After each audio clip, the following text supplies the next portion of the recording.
picture.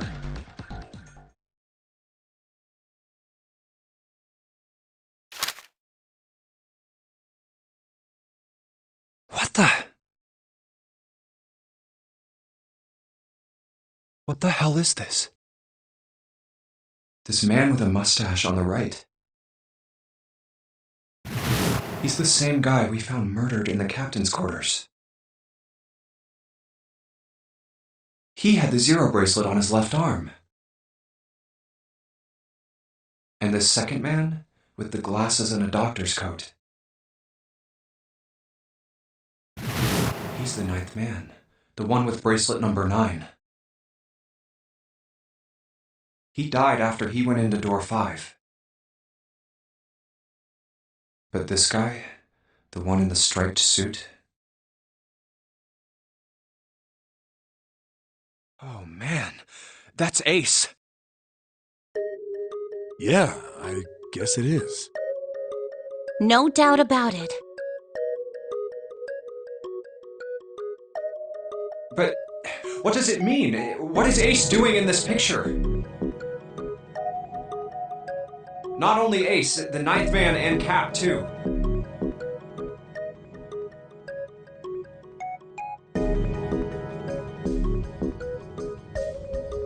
And they look happy, like they knew each other well.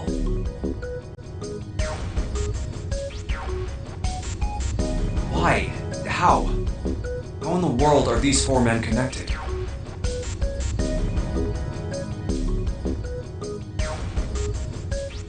You say Ace is in that picture? Yeah, it doesn't look like it was taken recently though. Ace, the ninth man, and Cap all look about 10 years younger. Ah, so the ninth man and the man you found murdered in the captain's quarters are also in the picture?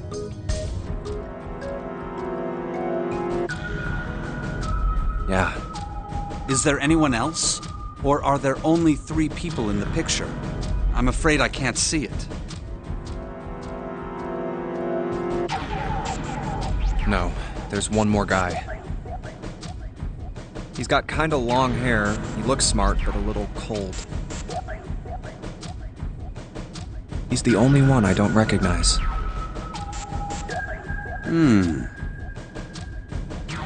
What's the date of the photograph? It doesn't have one. Did you look on the back? Back? Yes, the reverse. The other side. Huh.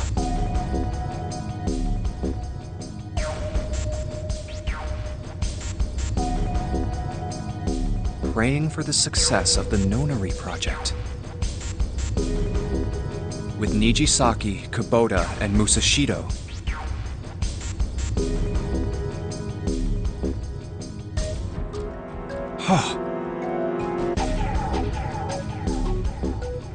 Then the 4 men in this picture were the organizers of the Nonary game 9 years ago.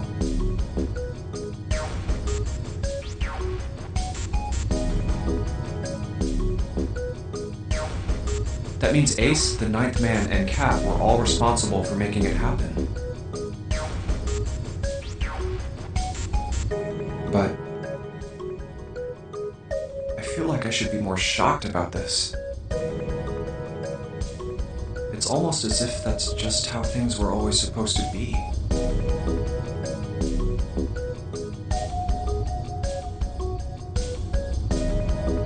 Why?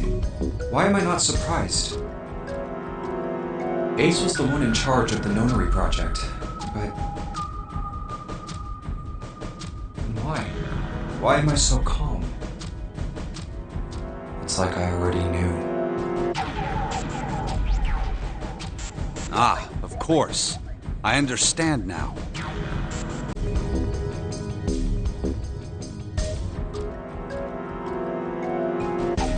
Ace was the CEO of Cradle Pharmaceuticals.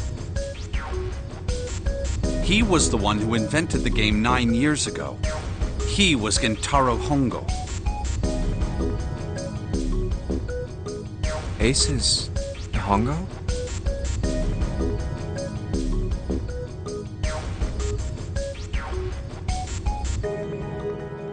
I had my suspicions from the beginning. Their voices were similar. Too similar to be a coincidence. I could never forget his voice. It was the voice of the devil. I couldn't be sure, though. After all, I had no way to check. I certainly couldn't ask him. Even if I had known, however, I would never have told you. Zero made it quite clear what would have happened if I did. Oh my gosh, I had no idea. Huh? I didn't know that Ace was Hongo. Oh, yes. I suppose you wouldn't have. 9 years ago, you were in Building Q in Nevada. But Hongo was in the Gigantic with us. I know. That's why I didn't know what Hongo looked like. But why? Why didn't you tell me? I mean, I'm your sister, right? You could have told me. I'm sorry. I apologize for keeping this from you. But if I'd told you, Clover, I would have told everyone else. And if you did, then I would have been forced to tell them about what happened 9 years ago. I had to prevent that.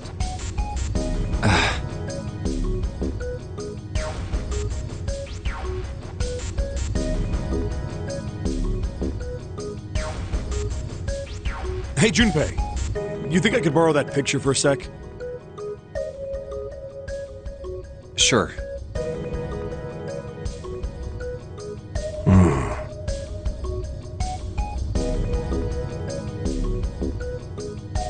Hongo, Kubota, Nijisaki, Musashiro. Hongo, Kubota, Nijisaki, Musashiro.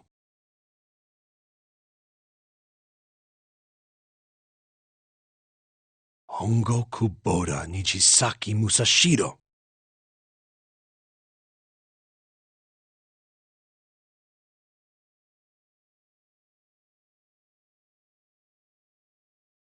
Hey, Seven, do you... Shut it! Just be quiet. I'm this close to remembering. This close. Hongo, Kubota, Nijisaki, Musashiro. Cradle Pharmaceuticals. Nonary Project.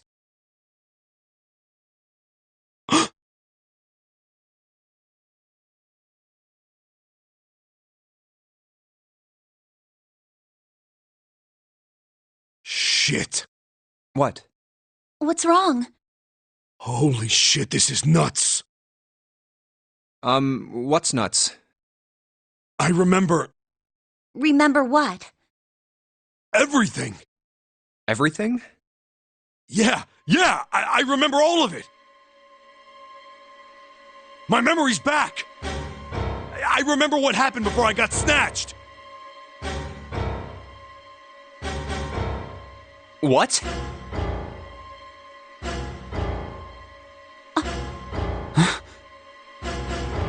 Let me tell you what happened. Like Snake said, Ace is Hongo. From the right, the other three are Musashido, Nijisaki, and Kubota. Musashido was the man with the cash. Nijisaki was Hongo's right-hand man, and Kubota developed the actual technical details of the experiments.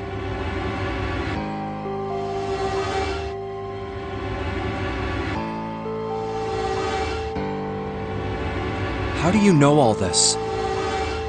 Come on, man, I told you, I finally got my memory back.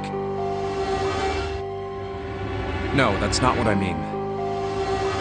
I'm trying to ask you why you knew all this stuff in the first place, before you forgot it.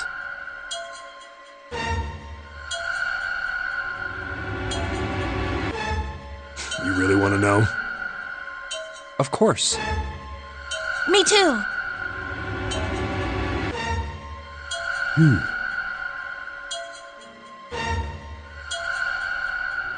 This is gonna take a while. Hell, it'll probably take me a good 3 days to tell you everything. Well, we don't have 3 days. Just give us the short version, all right? Short version, huh?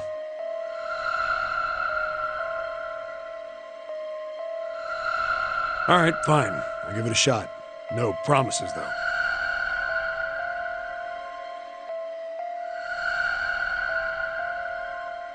I'm a detective. It's a little awkward to say this about myself, but you could probably consider me a lone wolf type.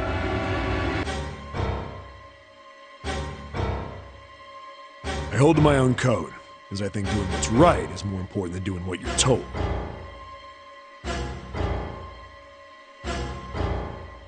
That's why I followed my gut that night. A slim lead brought me to the wharf. It was 9 years ago. The wharf had been cold as fuck, and I could barely see squat. I was investigating a mess of kidnappings, all of them children.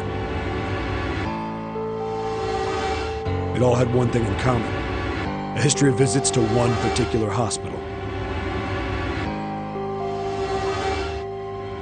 A hospital under the management of Cradle Pharmaceuticals.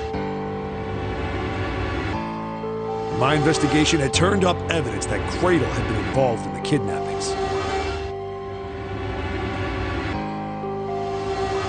After a little sweet talking, I managed to finally get a real lead from someone inside Cradle.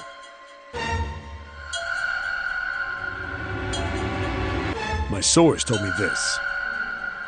Tonight, a ship is set to take the children to a large passenger liner docked offshore.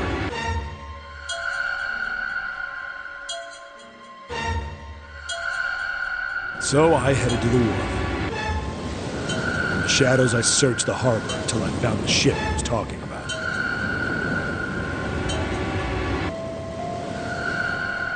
There was a bunch of movement near it. Men in black suits, many of them were carrying large bags. The bags. There was something about the way they moved as they were carried.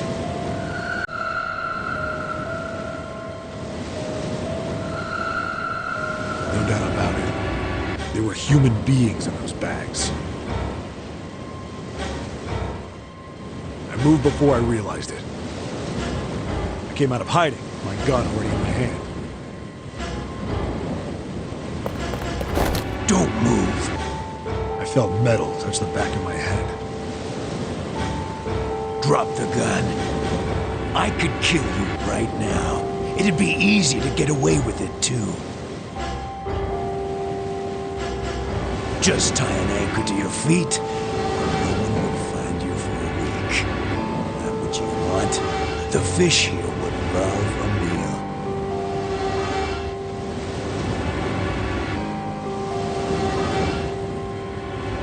Kept digging the cold metal thing into my skull. There was nothing I could do. Did what he said and laid my gun on the ground. Then suddenly, there was a sharp pain in my neck. A needle. A drug?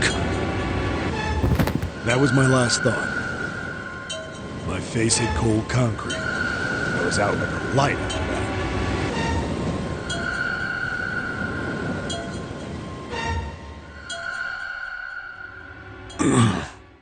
I woke up on a hard floor. Damn it! Shit, my head hurts. I did a quick once-over of the room. Where am I? A small, shabby bed, a dirty sink. A toilet with no privacy. I'd seen it countless times as a cop. I'm in a cell, huh? Facing the toilet was a door set into the wall. I was still pretty woozy, but I made my way over to it. I pushed and pulled on it, but...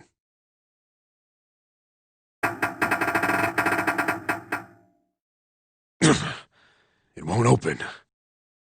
Not like I expected much else. It would be dumb enough to put me in a cell and leave it unlocked.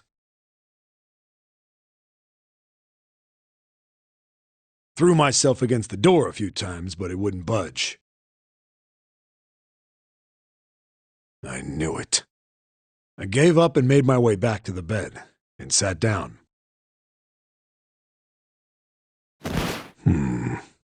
Huh.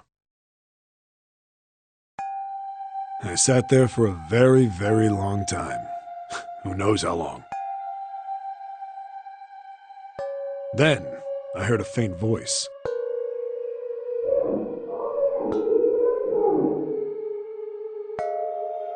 The voice was far away.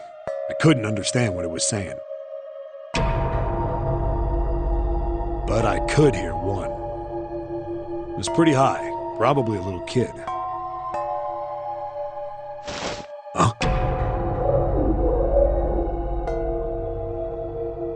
No, it was several. I hear 5, or 6, maybe more. Where are they coming from? I pressed my ear to the wall and tried to listen through it.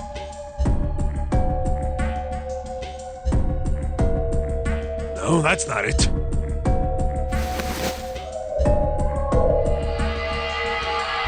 Left. It's coming from under the bed? I hauled on the metal frame and flipped the thing over.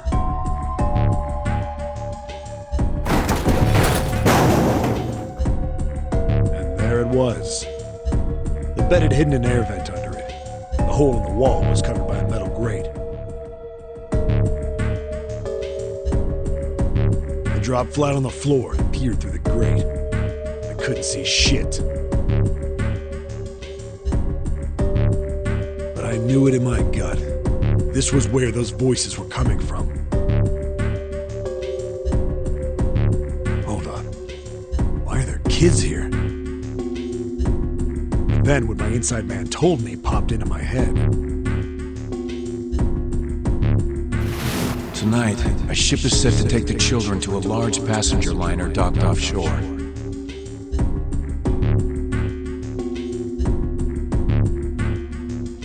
Whoa, whoa, whoa. Am I on that ship? It didn't matter. All I knew was I had to get to those kids.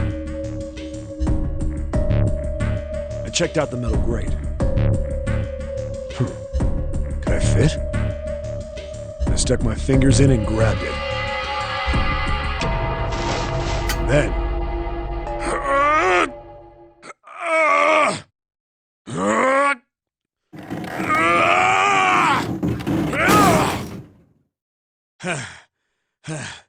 yeah! How do you like that, you son of a bitch?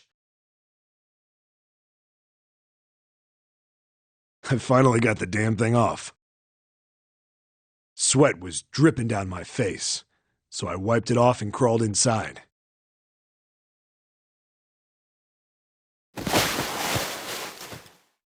first bit or so was tight. I had a wriggle on my belly.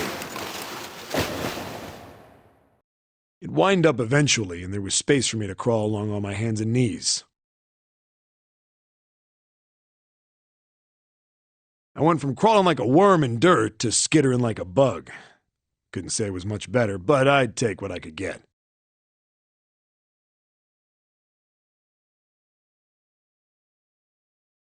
And when I'd been in the thing long enough to start wondering where it'd take me, a massive sound nearly scared the piss out of me. It was like a heavy metal door had just been slammed shut.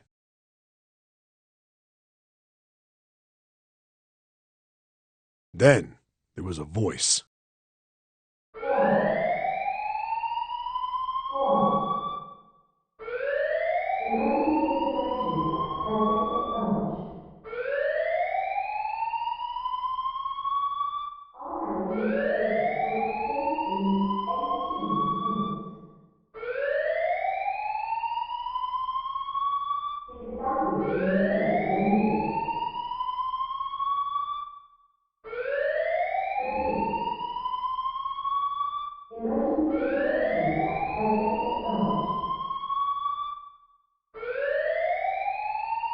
What?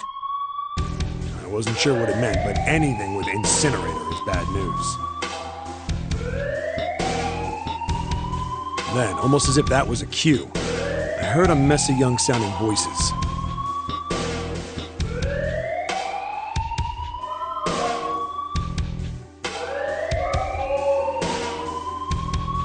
A bunch of them were straight up screaming in terror, and all the sounds together made a howl that made the hair on my neck stand straight up.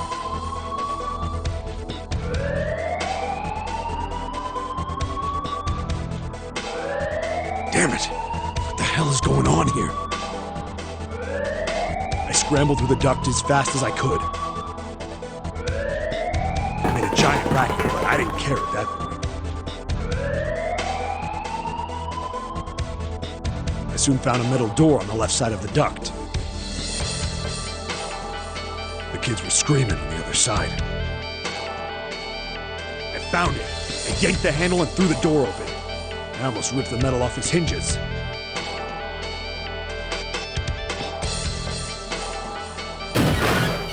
What the hell is this place? I couldn't believe what I saw. The room had a dome up top, and there had to be about 9 walls, all the same size. Up in the ceiling was an upside-down funnel. Almost like a chimney. I looked down. There they were, the kids I'd been searching for. They all gawked up at me, suddenly silent, for the moment, from surprise and fear. Scared of the room or me, I couldn't tell. Probably both, actually. Not like I can blame them running into a mug like this when they're already scared shitless. I snorted at my own dig at myself and turned to the kids. Don't worry, kids, I'm not your enemy. I'm one of the good guys. All of them stood there, frozen. Well, except one. He was a boy, slightly older than the others, in a private school uniform. Who the hell are you? He stepped forward and glared at me suspiciously. I'm a detective. I'm here to rescue you. It looked like they relaxed some the second I got the words out.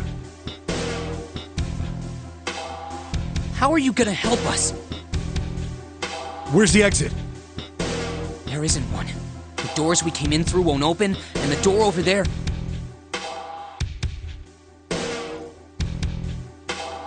He kind of cut himself off. I think he was considering something before he changed his mind.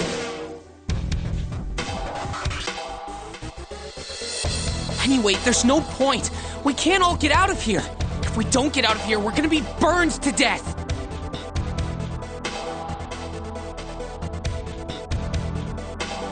Burned to death? Can't you hear it?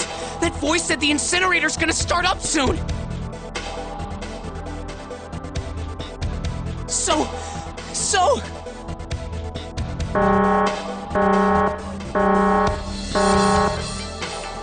The voice spoke again. Incineration will begin in 15 minutes. They only had 15 minutes. I looked back down at the kids. Looks like a good 20 or 30 feet to the floor. No way I could pull them up. Too big of a distance for any of us to reach.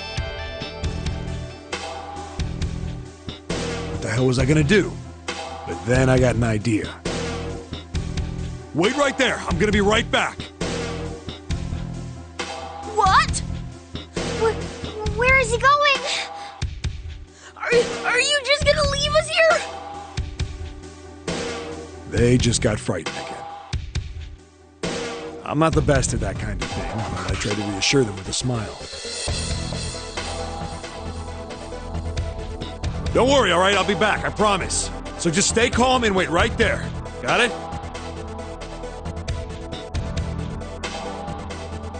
I didn't wait to hear them respond. There wasn't time. I had to hurry. Well, as fast as a guy could on his hands and knees. Didn't take me long to get back to my cell. Still no way out of it, but I had a plan. I needed something from the room. When I got it, I dove back into the hole and took off towards the incinerator. Then... Sorry to keep you waiting, guys. I tipped out the doorway and dropped down the rope I brought with me.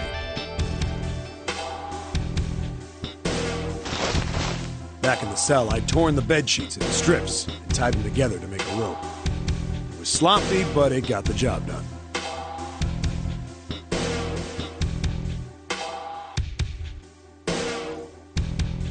All right, just tie that around yourself, okay? I'll pull you up one at a time. Right! Huh. Wait a sec. Something was off. There were more of you before. Where'd the rest of you go?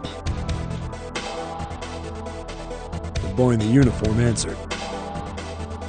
I let them go on ahead. We opened the number 9 door and they left. What?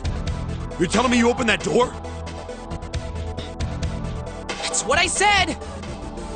Then what the hell are you doing here? We couldn't go with them! Why not? Look, the only people who can go through the numbered door... He was in the middle of explaining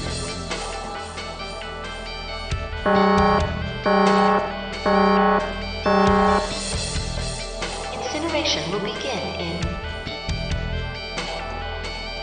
5 minutes. The wall shook a bit from the voice bouncing around.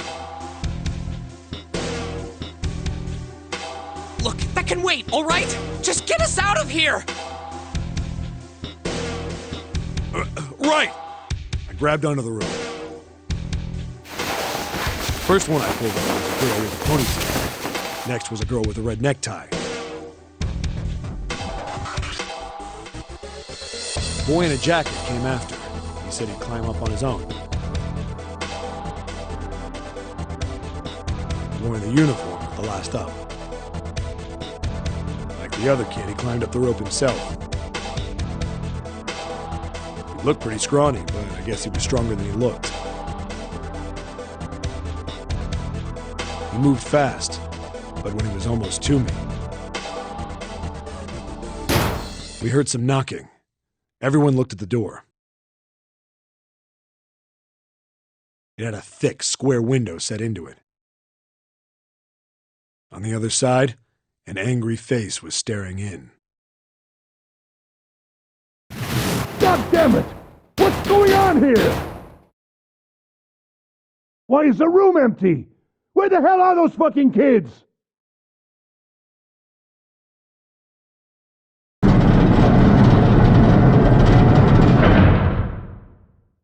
The door opened, and a man stepped in looking half mad with fury. I recognized his face. I saw him many times in photos during my investigation. The man's name was Gintaro Hongo, the CEO of Cradle Pharmaceuticals. Hongo saw the boy hanging from the rope. Yeah! It was like he was an animal. He lunged for the rope. Hurry! I know! The boy in the uniform booked it up the rope. You son of a bitch! Get back here, you little shit! 15 feet. 10. The second I could reach the kid, I grabbed him. I hauled him up and tossed him into the dark behind me. No! No! Hongo had lost it. His face didn't even look human. It was like the bastard pulled off his fake face. He was really a terrifying devil or some kind of damn monster.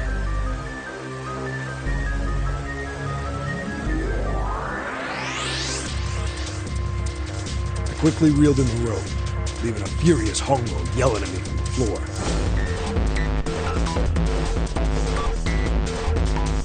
You fucking bastard! You won't get away with this! How dare you compromise this experiment! Experiment? What experiment?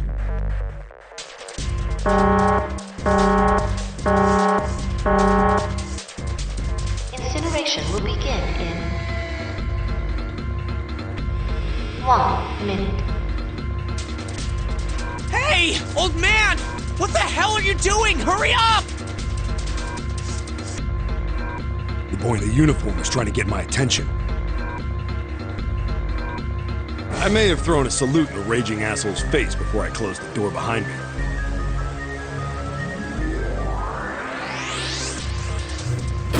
No point to going back to the cell, so we went down the other direction instead.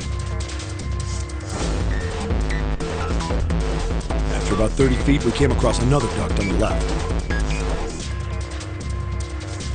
This one was heading down. Everybody nodded and took turns sliding down it. The duct emptied us out into a narrow hallway. There was a door on either side.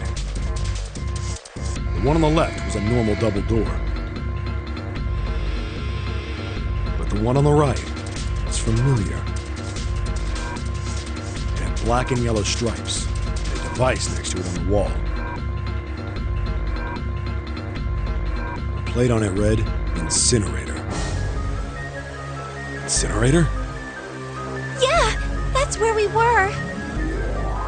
It was the girl with the red tie who answered me. We were inside an incinerator? Yeah, Hongo might still be there. It looks like it's been shut off, though. Wait, what? If he's still in there... Yeah, that's not good. That meant we better... We gotta get out of here. Go to the other door, hurry! The kids started running, and I was close on their heels. On the other side of the door was a large spiral staircase. Run! Didn't need to tell them twice. Up and up and up. Feet pounding the steps, our arms pumping fast. Round, round, round. The devil was on the tail. The stairway kept going. We passed a couple of landings when the boy in the uniform suddenly spoke.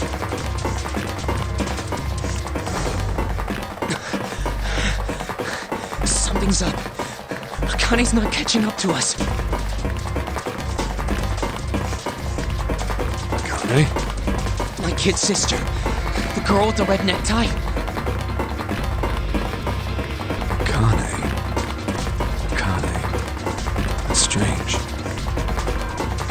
I didn't remember seeing that on the list of missing kids. Hey! Akane! He kept his hands around his mouth and yelled. Maybe we outran her. The boy in the uniform skidded to a stop. I stopped too, and so did the other two kids. When did we do that? Well, we passed a couple big rooms on the way here. Maybe she took a rest in one of them? No, that's impossible. Sorry, Grandpa. You keep going. I gotta go look for her downstairs. He turned to go. Hey kid, wait! God damn it, I said wait! I don't think the kid even heard me. Fuck! I spun around to the boy in the jacket, the girl with the ponytail. I'm going after him. You two keep going, all right? You got it? The girl nodded and ran up the stairs with the boy. I'm going with you. I didn't have time to argue. I just nodded and took off down the stairs. I could hear him following.